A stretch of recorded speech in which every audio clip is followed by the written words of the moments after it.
Hi, it's Virgil Slatter. I just wanted to update y'all on how Election Day went in Muckey Landing. Booty Sheets got himself arrested again.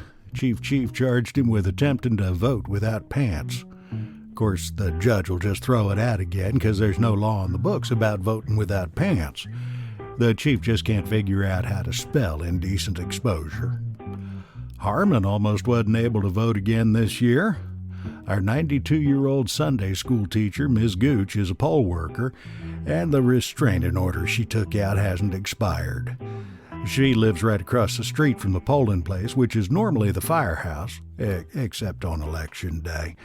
And Harmon usually sneaks in when she runs across the street to get her lunch out of the fridge. But it seems somebody gave her a lunchbox with a pocket for an ice pack for Christmas last year, so she was brown bagging it and not budging a lick at lunchtime. Harmon had to ask Buck Firkin, who signed up to be a poll watcher, to let him know when Ms. Gooch took a pee break. Buck got so busy watching the flagpole out front that Ms. Gooch had already hit the ladies' room twice before he remembered to call Harmon. It looks like the Flames of Fire in Grace Right Primitive Baptist Church is looking for a new youth minister again. Their most recent new youth minister got himself in a little trouble telling the congregation to vote a straight party line. You see, here in Muckey Landing, we don't like that kind of thing. We kind of figure it's a small enough town you should know everybody on the ballot, at least to say hi to. It's kind of rude not to vote for somebody you know just because of which party they happen to be with.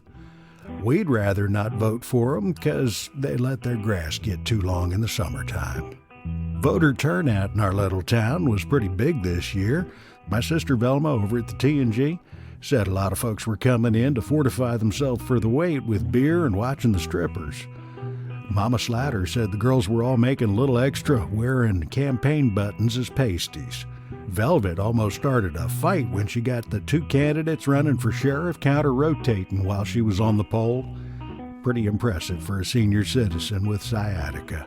Velma did get a little pissed at the Universal Unitarianist Church of Unbridled Enthusiasm for the way they ran their Get Out the Vote campaign.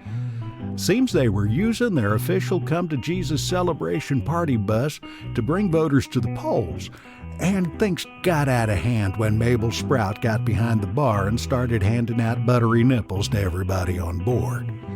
Bus stopped by the firehouse 6 times before anybody finally got off to vote, and it was really cutting into Velma's business for a while. Velma ended up cutting a deal with Brad, the preacher over there, to suspend her cover charge if he would use the party bus to drop voters off at the T&G after they voted.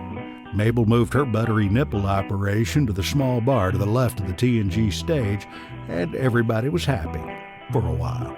The local Amish refused to vote for the 34th straight election.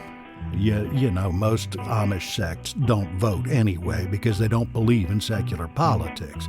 Well, here in Muckey Landing, our Amish have no problem with voting, but they think the curtains on the voting booths are a little too gaudy. Personally, I thought the red, white, and blue curtains were kind of patriotic.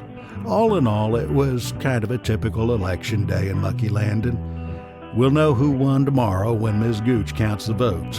The polls closed at 8 o'clock, and that's past her bedtime. Besides, no one would hear about it anyway because the radio station's been playing Alice's Restaurant on repeat for 11 hours straight, which means Mitch Pohunk is passed out drunk again.